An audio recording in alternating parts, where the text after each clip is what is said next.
box around your figure. The box is, the way I like to teach it, is determined by the maximum height and the maximum width of the figure. After we have that box, then we can break down the box, finding more and more points. But I like to start with this because it didactically is what makes you understand the method.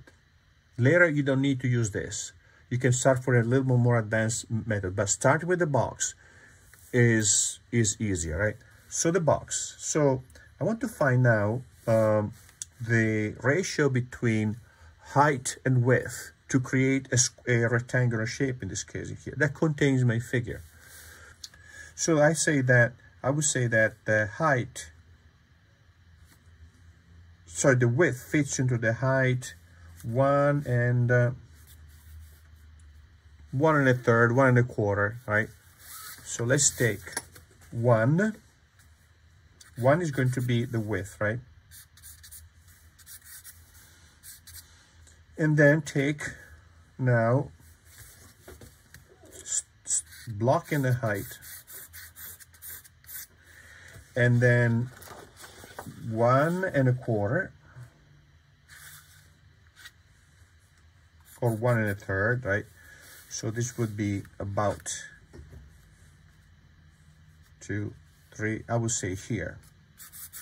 So this is an approximation, right? This is an approximation. So let's look now. This is the box, right? But again, it's an approximation. And let's say I can eyeball the head here. Now you're going to trust my instinct.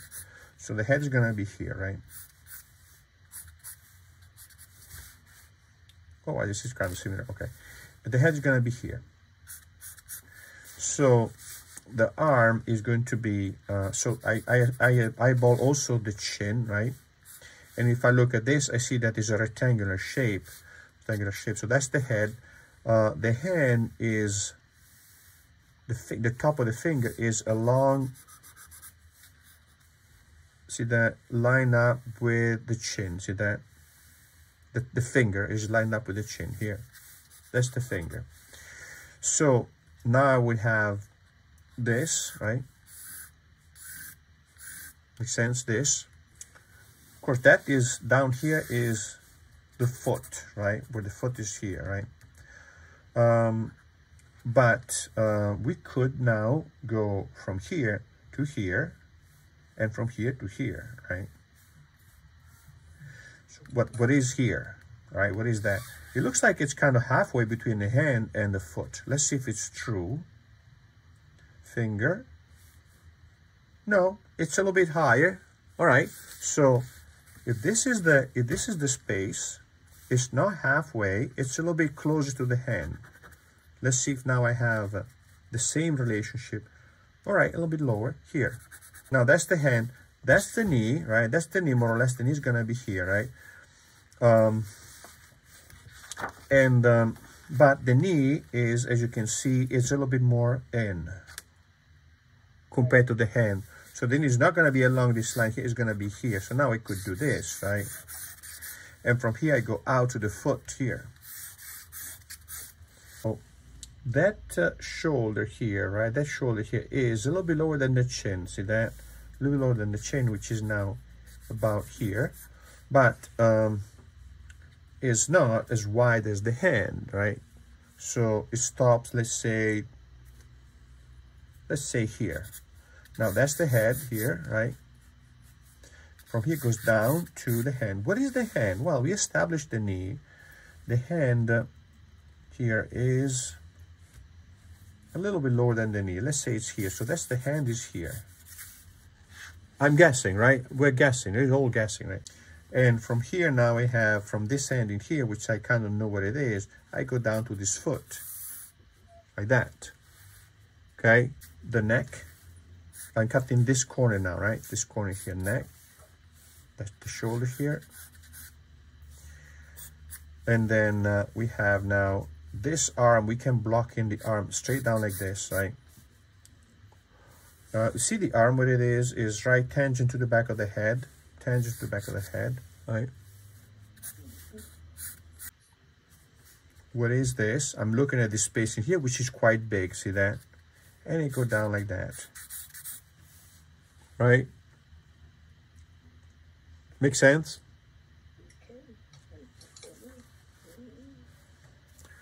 So, I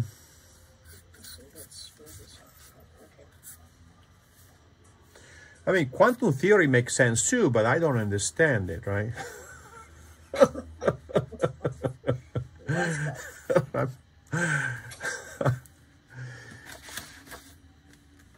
I'm looking at the distance between this and the face, and I want to eyeball it here. Right? We eyeball it, right? Now, I'm looking also, this is the arm, like that, right? There's the negative space in here. We could trust the negative space, or let's say, yeah, no, let's trust the negative space. From here to here, I go now from here down straight to the corner, to the knee, because I know where the knee is, here like that, right? But then, of course, I'm here somewhere, and now I can just replicate this angle and see if I have the same angle there, right? From here, now I go down like this, blocking the foot, and now I have the knee here, out like that. This is the thigh, this is the other thigh, and this now cuts here. See this line here cuts here.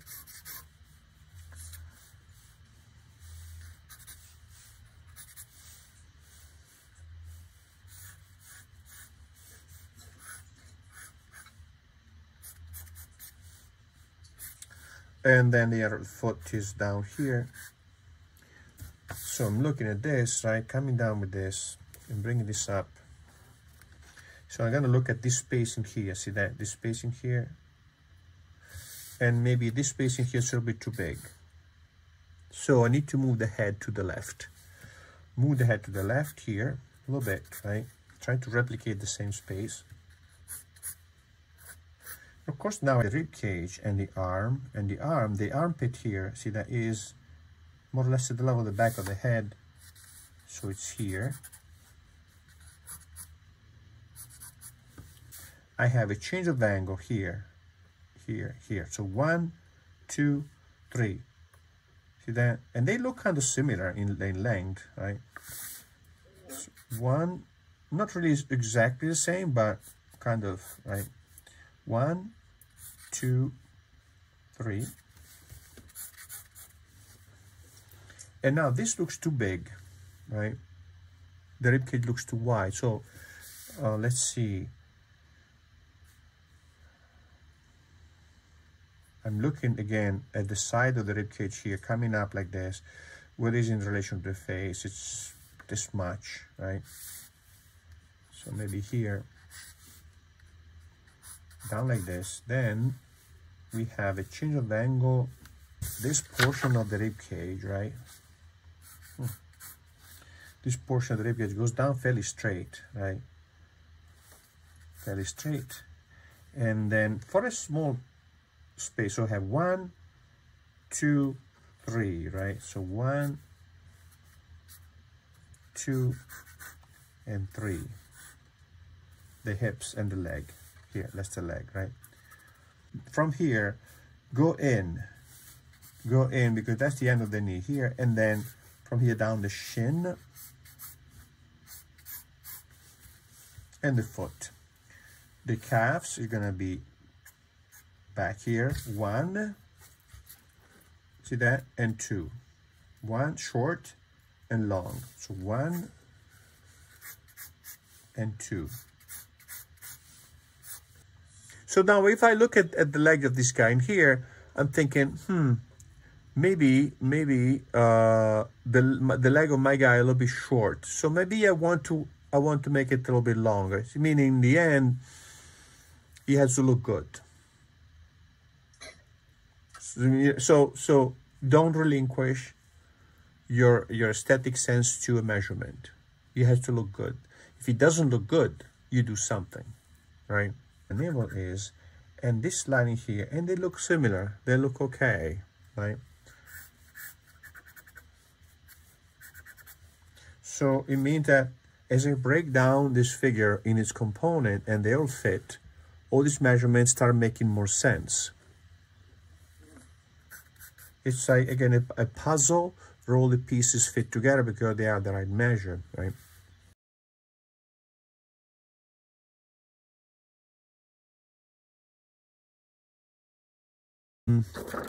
But I want to take off some extra lines, some schmutz here, right? Some of this box,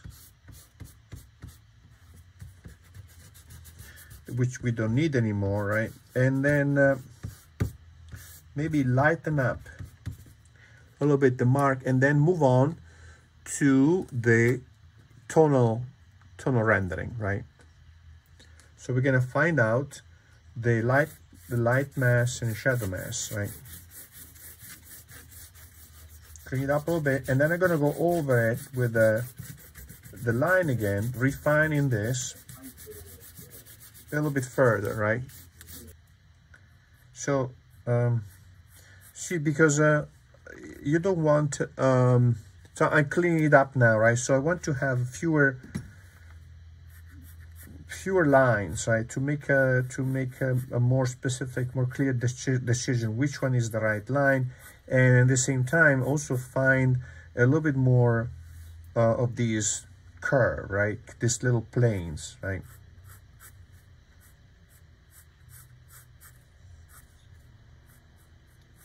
Again, as we go over this, again, we refine it every time we move from one level of conceptualization to the next, or visualization to the next. We refine the figure pretty much like with oil. Remember what we did with oil, right?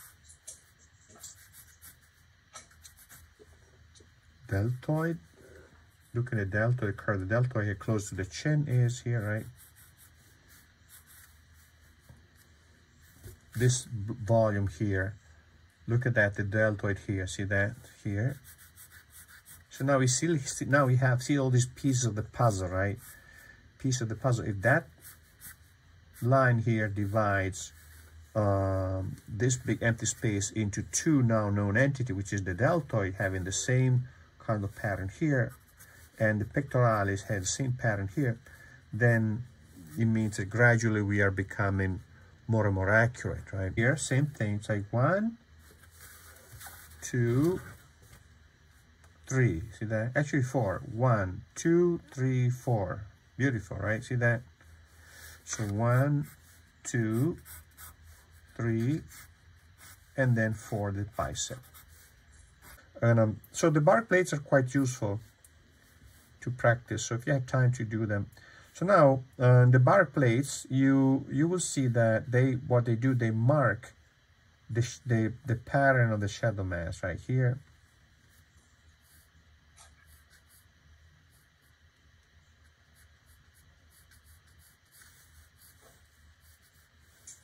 Right, and now we have to decide really where is the shadow mass and where is the light mass, and that's gonna be sometime tricky, right?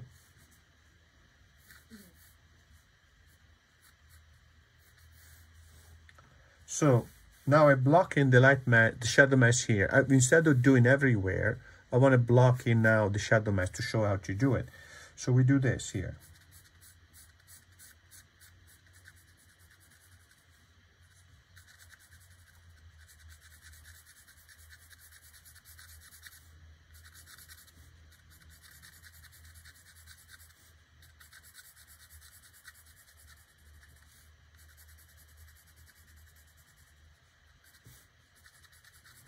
So like we did before, right, for the other drawing, we blocked in a value that identify the shadow mass, right? And this visualizes patterns, see that?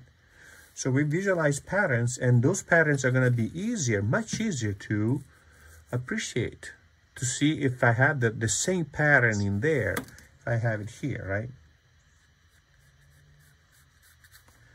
So, meaning that will help me to see if I have the right proportions, measurement, right? See, so we are blocking only at this point areas of value, right? We're going to edit, review everything, and gradually take off or make the line disappear. All the line will have to disappear.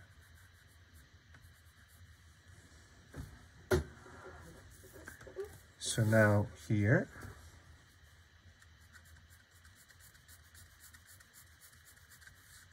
so we can do it two ways. We can do the bar method where you draw first the line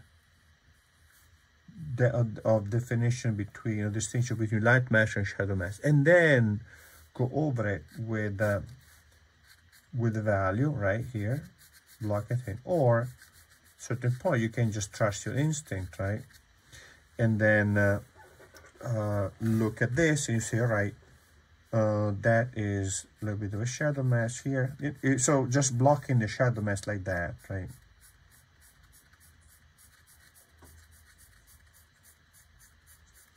Without the line. In the beginning, maybe you want to draw the line to define the shadow mask, but problem is that that line is difficult to identify because it's not always so clear where the passage between shadow mask and light mask are. So it's always an approximation, right, or a speculation.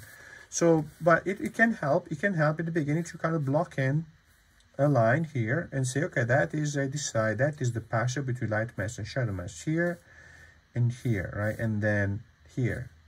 Then I have here the bump of the knee right here, shadow mask here and here. So now all of this is going to be dark.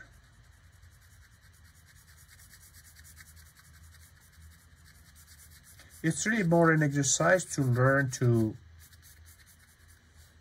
kind of go through the steps, basically. You go through the steps, right? And then you learn to see these things, right? So it's coming together, right? It's coming together. There is some. Yes, it is.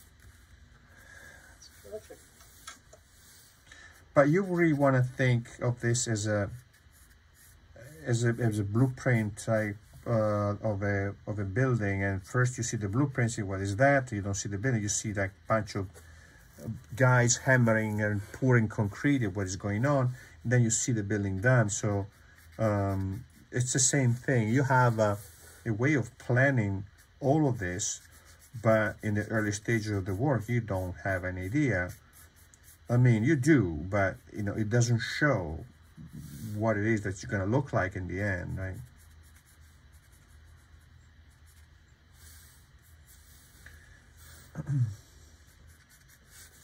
So we could also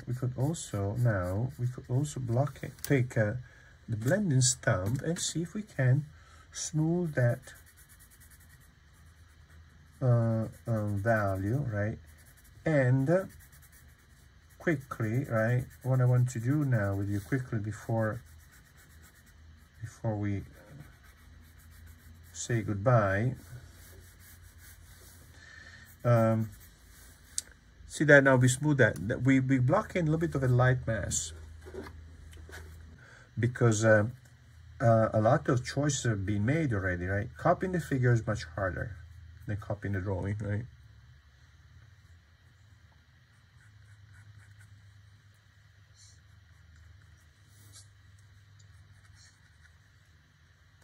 So guys, this is fun, right? Yes, it is. Swimming. Hey, hey, ho, ho. The line has to go. Let's rebel against the tyranny of the line. So the line really, again, it's all an important part of the work, but it will be sacrificed. It will have to go. Once it's done its job, we need to get into the realistic rendering of the figure, and the line will hinder that. Yeah.